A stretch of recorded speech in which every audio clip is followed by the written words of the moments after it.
Estos son temas muy interesantes. Entonces, donde existen demostrado pueblos indígenas en aislamiento, el Estado ha establecido áreas de protección y restricción. Y en un parque nacional no puede entrar explotación ni exploración petrolera ni nada. Son de uso indirecto solamente, ¿ya? Ese es el primer punto. Segundo, existe en el país, en la Amazonía, distintos grupos y asociaciones indígenas. Una de estas asociaciones importantes es AIDESEP, que se opone frontalmente a la explotación de petróleo y gas en nuestra Amazonía. Eso es un tema sumamente discutible porque al Estado peruano nadie le puede impedir explotar esos recursos del subsuelo, más todavía que los necesitamos. Entonces, caso por caso, y hay otros gravísimos como es Huaypetue, Madre.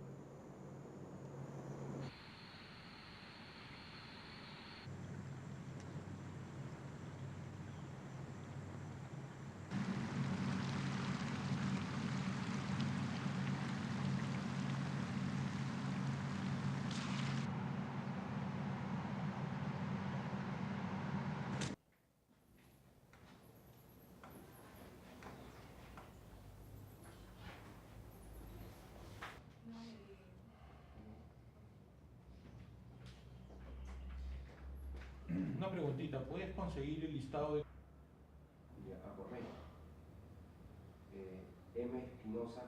Tanto madereros como ganaderos son las principales amenazas de estos pueblos, pero hoy la llegada del petróleo y en particular la autorización del Estado para el ingreso de esta enorme cantidad de fuerza de trabajo, más de 1.500 personas que van a ingresar a hacer líneas sísmicas en estas zonas, eso es de manera efectiva un proceso de reasentamiento forzoso.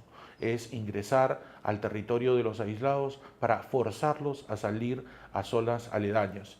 Zonas aledañas que pueden estar ya intervenidas con la presencia de madereros o de ganaderos que los van a esperar con armas de fuego en las manos para acabar con ellos y poder tomar sus tierras y poder tomar su madera. Sí. Entonces cuando bajas, este es un grupo, generalmente son 30, 35, ¿no? Entre 25 y 30. Van bajando, caminan 5 kilómetros por día y hacen campamento en una playa. De Associated Press, pero me dicen que ya conversaron contigo. De Associated Press, una agencia de noticias que quiere saber sobre lo de Perenco. AP, sí, sí.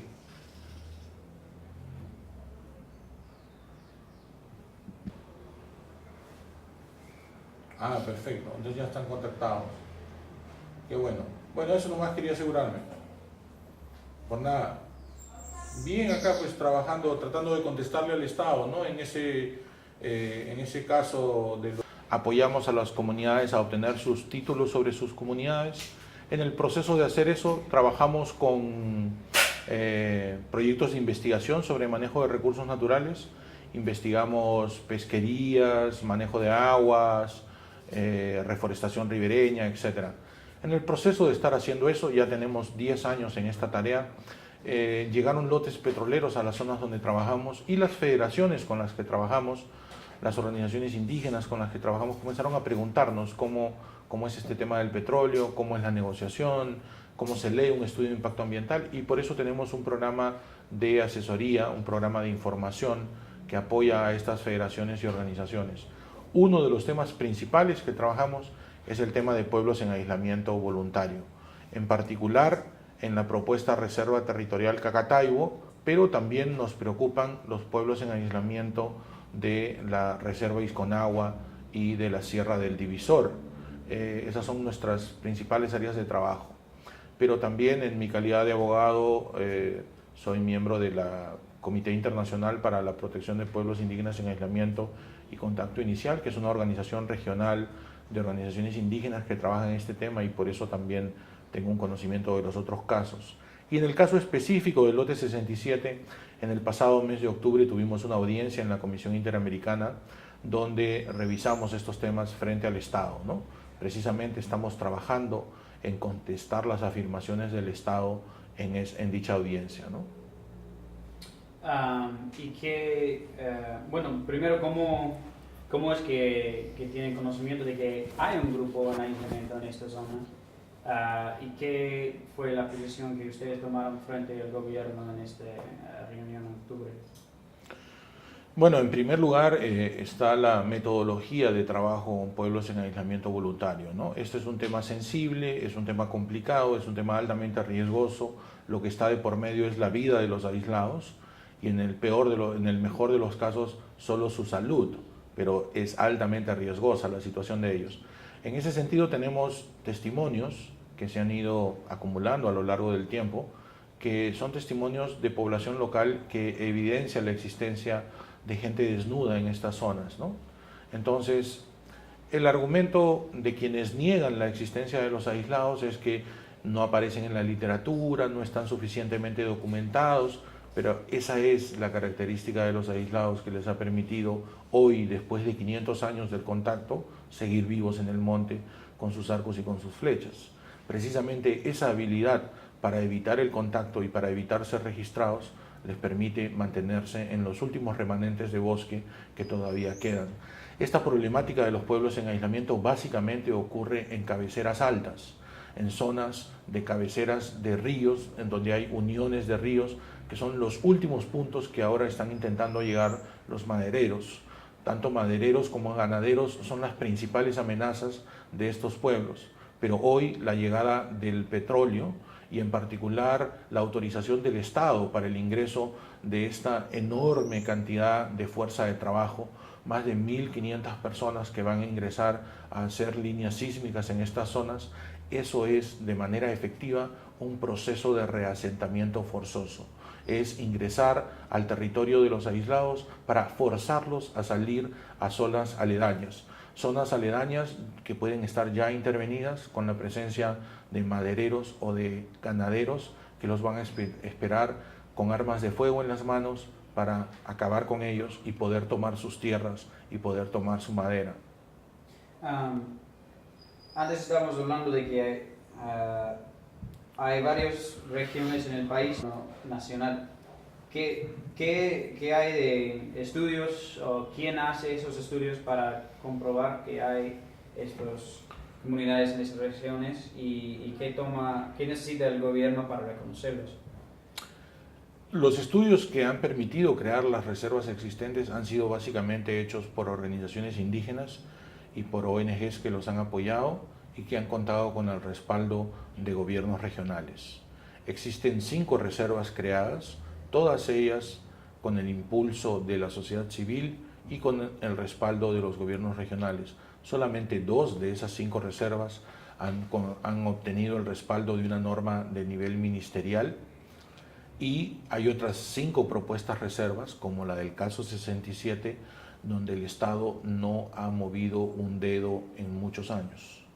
En el caso Cacataibo, por ejemplo, tenemos 10 años sin que se haya movido un dedo en el expediente, sin que se haya podido observar qué cosa está faltando o establecer qué paso siguiente debería darse. El gobierno cuenta con una ley de protección de pueblos en aislamiento voluntario y un reglamento, pero ese reglamento para funcionar requiere la instalación de una comisión multisectorial. Todos los miembros de la comisión multisectorial han sido nombrados y la comisión no se instala. Y pasan los meses y ya tenemos el plazo que estableció la ley para que se iniciara ese proceso totalmente vencido. El Estado básicamente tiene una política de hechos consumados que consiste en el reasentamiento forzoso de las poblaciones aisladas y exponerlos al riesgo del contacto con madereros, ganaderos y petroleros. Lo que se está haciendo ahora en el lote 67 es básicamente vulnerar el derecho a la vida de las poblaciones Arabela, Pananujuri y los demás que ahí se encuentran. Lo más triste es que esto puede llevar, como siempre, a poner en riesgo de la vida de los más vulnerables. Los más vulnerables que generalmente serán los aislados, pero también los trabajadores en las líneas sísmicas. Gente local muchas veces que está tirando machete por un salario mejor que el del maderero, pero que se va a encontrar con el aislado, que se va a encontrar con las flechas de los guaraníes con las lanzas de los guaraníes resistiendo la entrada en su territorio. Tengo fotos de madereros asesinados por los guaraníes, por los tagaeris y los taramenanes. Esta gente no quiere que entren en su territorio y lo que estamos haciendo una vez más es ingresar de manera violenta en sus tierras a forzar un contacto no deseado. Como le digo, eso solo puede causar problemas. Nosotros recibimos un comunicado del ONG. De acuerdo, lo que está pasando es que en el caso de Ecuador tenemos el Ministerio del Ambiente que se está encargando del tema de pueblos en aislamiento. En el Perú tenemos un INDEPA que está dentro del Ministerio de la Mujer y del Desarrollo Social, un INDEPA que ha sido desmembrado, reducido. En este momento hay 2 personas responsables del tema pueblos en aislamiento voluntario, es decir, tenemos 5 reservas creadas, 5 reservas por crearse y tenemos 2 personas que ven estos temas y todos los otros temas que tengan que ver con aislados.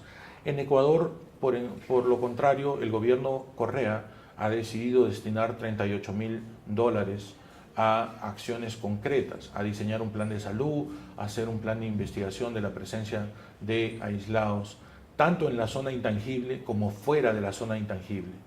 La zona intangible vendría a ser un equivalente a lo que en Perú es una reserva territorial, un área destinada a pueblos en aislamiento voluntario. En ese sentido, el gobierno de Ecuador está resultando más proactivo en este tema. También porque los guaraníes y los tagaeris han salido en la prensa y han hecho evidente, a través de matar a algunos madereros, su decisión de no ser contactados y de seguir en la zona. Esta es una zona gravemente afectada por actividades petroleras en las últimas 3 décadas. Yo mismo he vivido en Ecuador en los años 90 y he recorrido parte de la zona petrolera y no hay centímetro del territorio ecuatoriano que no haya sido escudriñado por el petróleo. Sin embargo, los aislados han podido sobrevivir y mantenerse a pesar de esa enorme presencia del Estado. Y por eso es que también intentan a veces moverse, porque ellos no van a reconocer fronteras, y en estos movimientos causan pues presión de ambos lados. Por eso los ecuatorianos están preocupados que ante la entrada de los trabajadores petroleros en la zona Tagaeri, Taramenani, pues pueden, en la zona del 67, donde están Tagaeris, Arabelas y todos los otros pueblos, pueden presionarlos sobre los guaraníes asentados y reconocidos en el otro lado, ¿no? Como usted sabe, el encuentro entre grupos diferentes, a pesar de que puedan ser de la misma familia guaraní, pero al ser clanes diferentes, el encuentro puede ser violento, ¿no? Claro. Ahora, ¿nos puede explicar un poquito sobre la petición que han llevado el corte o comisión? La comisión. Primero a la comisión y de ahí puede uno llegar a la corte, pero ahora estamos en la comisión. ¿Y ustedes son los que llevaron la petición? El Instituto del Bien Común recibió el pedido de la Federación Nativa de Comunidades Cacataibo, FENACOCA, en mediados del año 2007. Nos pidieron que ante la demora del Estado pensáramos en la posibilidad de alguna acción legal internacional que pudiera fortalecer el pedido de crear estas reservas. Así lo hicimos y en 19 de diciembre del 2007 presentamos una solicitud de medida cautelar ante la Comisión para el caso Cacataibo. Esta medida cautelar se está demorando demasiado. Nosotros hemos continuado aportando información fresca de avistamientos recientes y ahora estamos precisamente preparando un documento de respuesta a la opinión del Estado. El pasado 24 de octubre estuvimos en Washington en reunión con la Comisión y ahí el Estado hizo algunas afirmaciones sobre el cumplimiento de esta política de aislados y sobre los planes que están desarrollando, afirmaciones con las que no estamos totalmente de acuerdo y por eso estamos rebatiendo algunas de esas afirmaciones. En ese proceso pues hemos tomado contacto con los colegas también que ven los otros casos. Perú tiene 4 casos de solicitud de medidas cautelares ante la Comisión Interamericana. En uno de ellos ya se ha otorgado la medida cautelar. Ese es el caso de la medida solicitada por FENAMAT para los indígenas en Madre de Dios. Y este caso del lote 67 está pendiente. Se acaba de perder una acción de amparo en Loreto en este caso, y se ha perdido la acción basados en este informe de la consultora Daimi, que pretende afirmar que no existen aislados en la zona, pero por el contrario, por un lado, el informe no es firmado por ningún antropólogo, no hay ningún profesional que sea responsable de haber producido este estudio, y en segundo lugar, cuando uno lee entre líneas las afirmaciones generales de este informe, queda claro que no han podido descartar la presencia de aislados en toda el área del lote 67, sino básicamente están trabajando la hipótesis de que en un sector no existe, pero no se puede hacer la afirmación categórica de que todo el lote no está ocupado. Me parece que ha sido evidente para los investigadores que los aislados estaban en cierta parte y esa información no la están divulgando. Esa es la política de las petroleras y es la política del Estado en estos lotes. En el caso de Cacataibo, los trabajadores en las líneas sísmicas que reportaron contactos con aislados fueron reprimidos y sancionados y en algunos casos despedidos para no tener que reportar el hecho a la autoridad responsable, ¿no? ¿Qué son las pruebas que... Es básicamente una argumentación teórica, ¿no es cierto?, pero carece de fundamentos para poder negar la presencia de los aislados. Se basa en argumentos de que no están en la literatura, de que hace muchos años que no hay testimonios, en fin, ¿no? Digo, ¿qué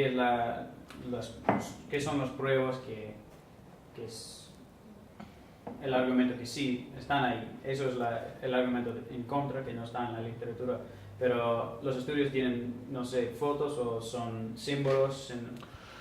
Bueno, los estudios se basan generalmente en primer lugar en testimonios de población local. Y esos testimonios